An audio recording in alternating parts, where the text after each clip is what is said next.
One way linear systems arise very naturally is in economics in setting budget constraints. For instance, you may be trying to build some set of objects using some parts, and you know the cost of those parts. Then the total cost of the objects will vary linearly with the parts, since each part has a particular cost. The total costs for the objects cannot exceed the budget constraints you're given.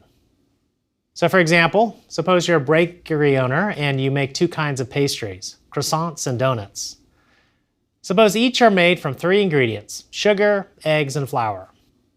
And let's suppose making one croissant involves using 1, 2, and 3 units of sugar, eggs, and flour.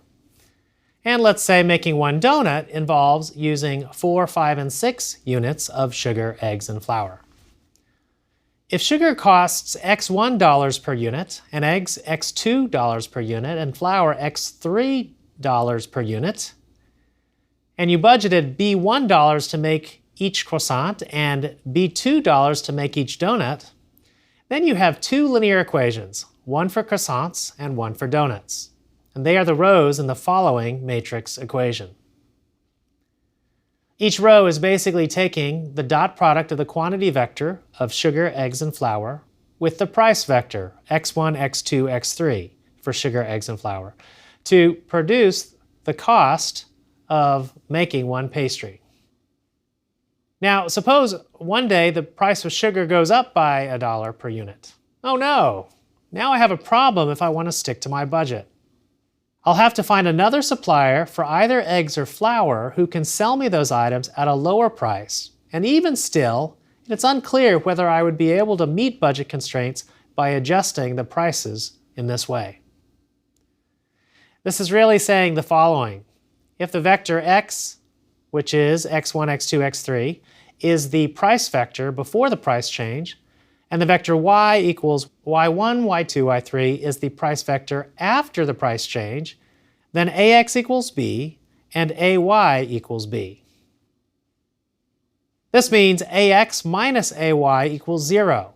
Or by factoring the a, we see that a times x minus y equals 0. So if we think about what x minus y means, it is the vector change in price for sugar, eggs, and flour. Then the matrix A times this vector must be 0, 0 if I want my total budgeted cost for each pastry to stay the same. This discussion motivates the idea of the null space of a matrix. Recall that a homogeneous system of linear equations is one of the form ax equals 0, where A is a matrix and 0 is a 0 vector and x is an unknown vector. Homogeneous systems always have at least one solution, namely the trivial one in which x equals 0. But there may be other solutions. For instance, consider the simple linear equation 1, 2, 3 times xyz equals 0.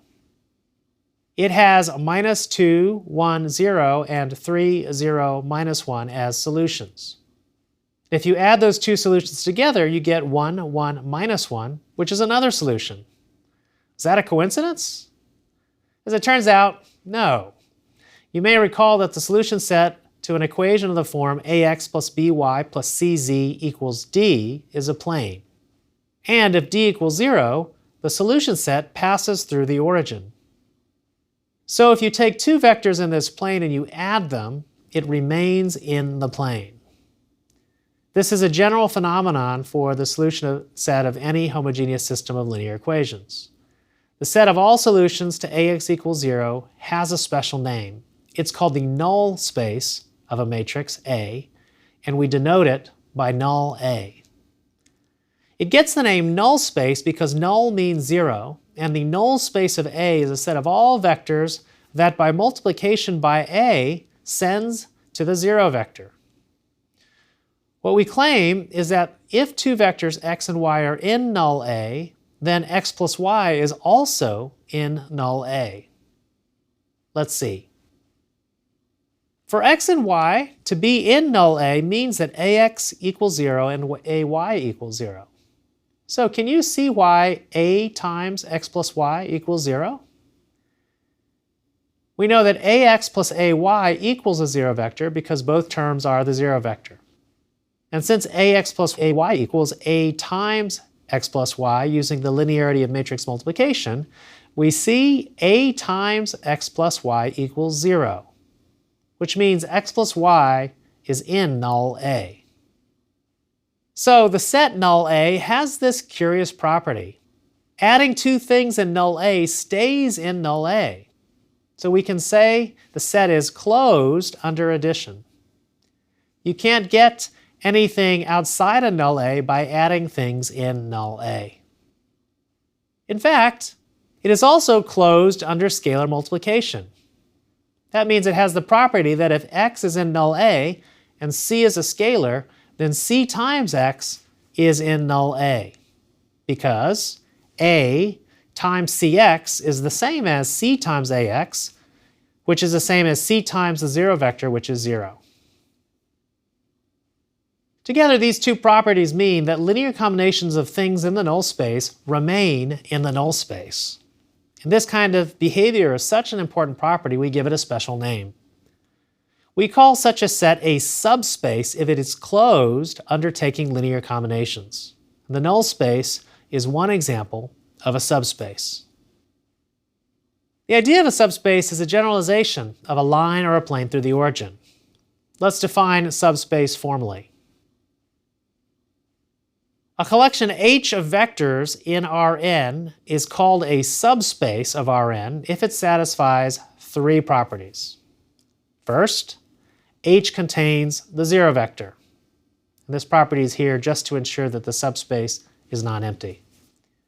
Second, H is closed under addition. This means if x and y are in H, then x plus y is also in H. Third, H is closed under scalar multiplication. And this means if x is in H and c is a real number, then c times x is in H. So whenever you refer to a subspace, you're always implicitly referring to a set that sits inside some bigger space. So you say a given set is a subspace of something else. But the whole idea of a subspace is that when you take things in the set and perform operations like addition and scalar multiplication, you cannot leave the set. You won't leave it by taking linear combinations. So a subspace interacts with itself and is mostly oblivious to the things outside of itself. As a side note, you might be wondering in this definition why we need condition 1. Because if you look at condition 3 and you let the scalar be 0, you should get the 0 vector. But if you look carefully at 2 and 3, those conditions don't prevent the collection of vectors from being an empty set. So we would like a subspace to at least have one thing in it, the 0 vector. And so that's why we have condition 1. Okay, let's look at some simple examples. The 0 vector, all by itself, is a set that is a subspace of Rn. Why is that? Well, clearly it contains 0, and if you add two things in it, both 0, then their sum is 0, and so it stays in the set. And multiplying the 0 vector by a constant keeps you at 0, so you're still in the set. Here's another example. The entire space Rn is a subspace of Rn because it contains a 0 vector and it's clearly closed under addition and scalar multiplication. Here's a more interesting example. Think about a line passing through the origin in R2. Is that a subspace? Well, any point on L is a multiple of some vector v. So if you take 2 points on L and you add them, you're really adding 2 multiples of v. So you get another multiple of v. And if you multiply a multiple of v by a scalar, you get another multiple of v. So this line L satisfies all three properties of a subspace, so it is a subspace of R2. The same arguments show in general that a line through the origin in Rn is a subspace of Rn. So what if you take a line L' not passing through the origin? Well, that cannot be a subspace because first it doesn't satisfy the first property. It does not contain the zero vector. So that was easy. But is that the only obstacle to being a subspace? For instance, suppose I took L', that line L', and just threw in the zero vector. Is that a subspace? Well, it's still not a subspace because if you take a vector x on L' and you double it, you're going to get a vector 2x that is not on L'. So it is still not a subspace. Here's another question. What if you took two parallel lines in the plane, one that passes through the origin and one that doesn't? Is that a subspace? Give it a little thought. And if you do, you can show that it is not closed under taking linear combinations. All right, what about this set? The first quadrant in R2. Is that a subspace? Pause the video and see if it satisfies the three properties of being a subspace. Well, if you think about it, it contains 0 and it is closed under addition. If I add any two things in the first quadrant, it stays in the first quadrant. But if you take a vector in the first quadrant and you multiply it by -1, it is no longer in the first quadrant. So the set is not closed under scalar multiplication. So the first quadrant is not a subspace because it does not satisfy all the conditions. Okay, so we've seen that a line through the origin is a subspace. And it turns out a plane through the origin is also a subspace. In fact, the span of any set of vectors in Rn is always a subspace because, as we shall show now, it passes through the origin, and if you add two vectors in the set, you generate something in the set. If you multiply a vector in the set by some scalar, the result stays in the set. So here's a theorem. Say H is the span of V1 through Vk in Rn. Then H is a subspace of Rn. To prove this, we have to check the three conditions for a subspace, which all concern membership in H. So remember that membership in H just means, is the vector expressible as a linear combination of V1 through Vk? So let's check. Is the vector 0 in H? Well, yes, because 0 is the trivial linear combination of the vectors v1 through vk, where all the coefficients are 0. Condition 2. Suppose x and y are in H, meaning they are a linear combinations of the vectors v1 through vk. We will show x plus y is 2. Let's write x as a1 v1 plus ... ak vk, and y as b1 v1 plus ... bk vk. Then their sum x plus y will be the quantity a1 plus b1 times v1 plus ... the quantity ak plus bk times vk. So this is clearly a linear combination of v1 through vk. So x plus y is also in H. Condition 3. If C is a scalar real number and x is in H, then look at a linear combination of v1 through vk. If you take C times x, this will be also a linear combination of v1 through vk with all the coefficients multiplied by C. So the span of a set of vectors in Rn is always a subspace of Rn. Okay, so if you recall from our last lecture, the set of all nutritional profiles is a vector in R3, where coordinates represent grams of fat, carbs, and protein. And the set of profiles obtained from any combination of eggs and oatmeal is the span of the nutritional profiles of one egg and one serving of oatmeal. So according to the theorem we just proved, it must be a subspace of R3. This means that if you add two profiles obtained by combinations of eggs and oatmeal, the result is something that is still obtainable as a combination of eggs and oatmeal. And hopefully this makes intuitive sense to you. Well, if the span of a set of vectors is always a subspace, is a subspace always the span of a set of vectors? In fact, yes, as the next theorem shows.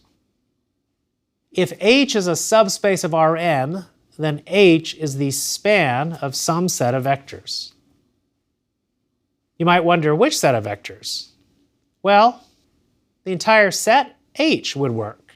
If you just take the span of all the vectors of H, you'll still get H because H is closed under linear combinations. But maybe we can be more economical and choose a smaller set of vectors. We'll return to that question in the next lecture. The point of this theorem is to say that spans of vectors are really the only kinds of things that can be subspaces. This gives us a clue geometrically of what subspaces must be. As sets of all linear combinations of a set of vectors, they have to be either a point, the origin, a line through the origin, a plane through the origin, or some k-dimensional flat space through the origin. So now let's talk about three special subspaces that come associated with every matrix. We've already discussed one of them, the null space of a matrix. And there are two others, the row space and the column space of a matrix. These subspaces tell us something about the hidden structure of the matrix. For instance, since an m by n matrix represents a linear transformation from Rn to Rm, the row space and the null space are subspaces of Rn, and the column space is a subspace of Rm that tell us something about the geometry of this linear transformation. Before defining these subspaces, let me take a step back and remind you of the fundamental correspondence between a matrix equation, a system of equations, and a vector equation. Recall this triangle. In the displayed example, one way to view this matrix equation is as a system of equations. Two equations and three unknowns. Another way to view this matrix equation is as a linear combination of the columns. In this case, the three unknowns are the coefficients of the columns of the matrix A. These 2 points of view are essentially a row view and a column view. For systems of equations, the rows are of interest because they represent equations. The column view pays attention to the column vectors. How do they combine to form the vector B? And switching back and forth between these two viewpoints will be continually handy. You'll see this now as we define the row space and the column space of a matrix. So for an m by n matrix A, the row space of the matrix A is defined to be the span of the rows of A. We'll denote it by row A. Because it is the span of vectors in Rn, it's a subspace of Rn. The column space of A is defined to be the span of the columns of A. We'll denote it by col A. It is the span of vectors in Rm, and so it is a subspace of Rm. To try to understand the significance of these spaces, let's return to the example we started with, making croissants and donuts with budget constraints. Remember that there's an equation, Ax equals b, that encoded the amounts of each ingredient for each pastry in a 2 by 3 matrix A, where the rows represent croissants and donuts, and the columns represent sugar, eggs, and flour, so that an entry in a particular row and column represents the amount of ingredient in that particular pastry.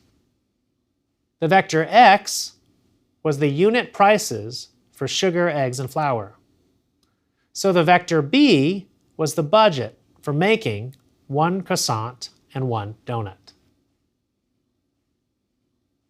In this context, because we can view a matrix A times a vector x as a linear combination of the columns of A, we see that the column space, which is a set of all linear combinations of the columns, is precisely the same thing as a set of all possible vectors b1 and b2 you can get as a result of this multiplication. The prices of the ingredients are the coefficients of the linear combinations of the columns.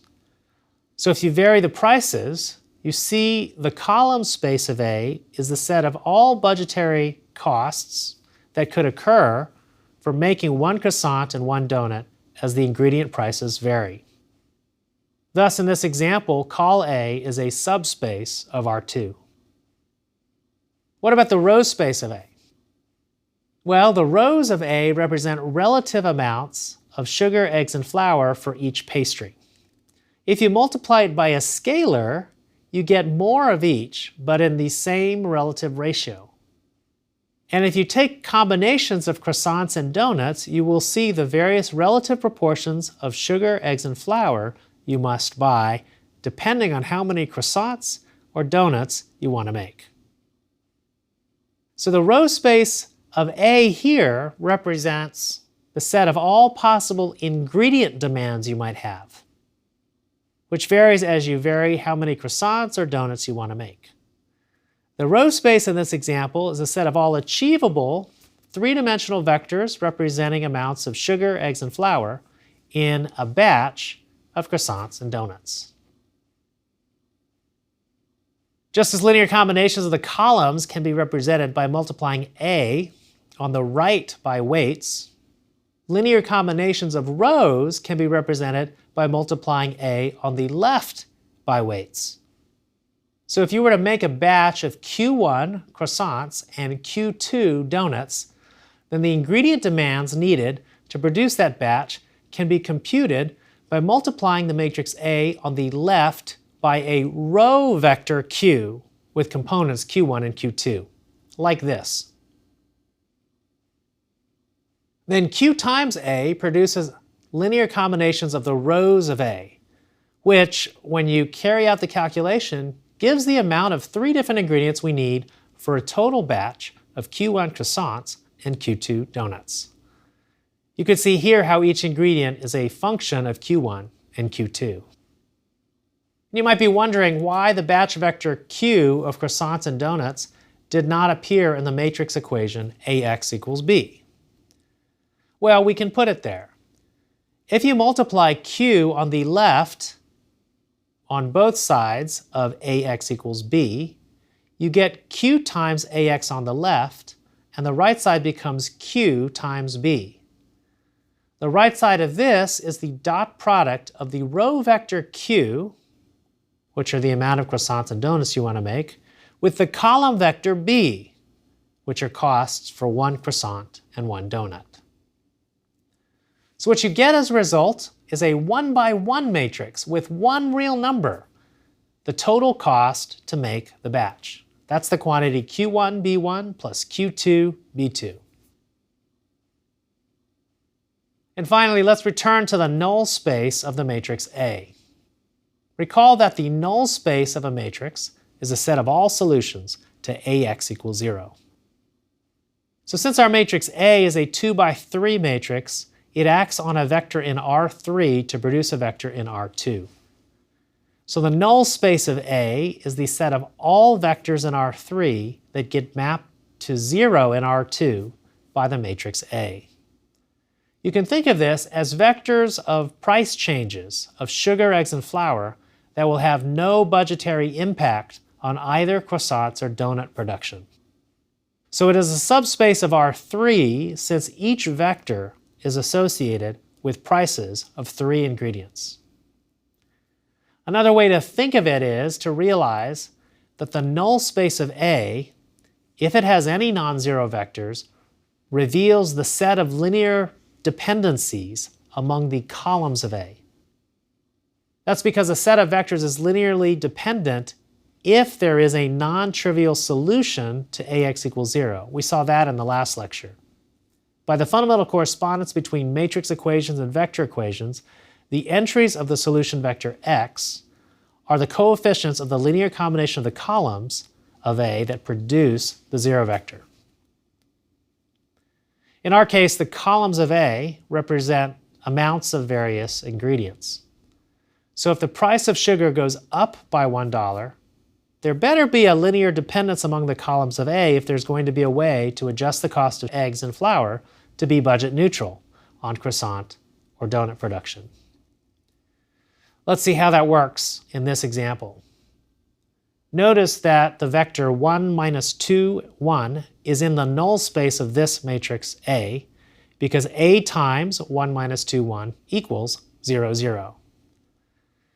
This means that if the price of sugar and flour goes up by $1 per unit, then I need the price of eggs to go down by $2 per unit in order to have no budgetary impact on making both croissants and donuts. We can see this is saying that the columns of A are a linearly dependent set because there is a linear combination of the columns using the coefficients 1 and minus 2 and 1 that will produce the zero vector. If there were no such dependencies among the columns, then any price change in the original problem must necessarily change the budget constraints. So to summarize, the row space, column space, and null space are three special objects associated to an m by n matrix. They are subspaces of either Rn or Rm. We've seen how to interpret the row space, column space, and null spaces in our croissant donut production example. Of course, interpretations will vary across different examples, but regardless of the interpretation, these subspaces are often important objects precisely because they highlight the underlying geometry of the linear transformation associated with a matrix. We focused on three special subspaces associated with a matrix, but that shouldn't make you think that these are the only interesting subspaces. For instance, suppose I look at data from handwriting samples on 8 by 8 grids. These are all letter J's, and the pixel intensities recorded as a sequence of numbers is a 64-dimensional vector. If you multiply pixel intensities by a scalar, you still get something that looks like a J. If you add the pixel intensities of two different J's, you'll get something that resembles a J. So in some ways, the set of vectors in R64 associated with J-like figures is arguably a subspace of R64, or pretty close. And certainly does not span the whole space of possible figures, since there are plenty of figures that do not look like the letter J. Even if you argue that the set of J-like figures is not exactly a subspace, you can still think of it as a cloud of points that lies near a subspace. What is the dimension of this subspace? Knowing the dimension can help us figure out how prototypical J's can help represent all J's in an economical way. And that's the subject of the next lecture, when we talk about finding bases for subspaces. Now, we've just been looking at subspaces of Rn, but the idea of a subspace is pretty general. In a later lecture, we'll talk about the set of functions being a vector space. And there you'll see a natural subspace of the vector space of functions is a subspace of continuous functions, because the continuous functions include the zero function, and adding two continuous functions or multiplying a continuous function by a scalar remains continuous. You can't leave the set of continuous functions by taking linear combinations. Another subspace of the space of functions is a set of polynomials, because it includes a zero polynomial, and taking linear combinations of polynomials still gives you polynomials. So as you've seen, when we have subspaces, we're often interested in knowing something about how big the space is, and a representative set from which we can build all the things in the subspace. That leads us to the idea of a basis, which is developed in the next lecture.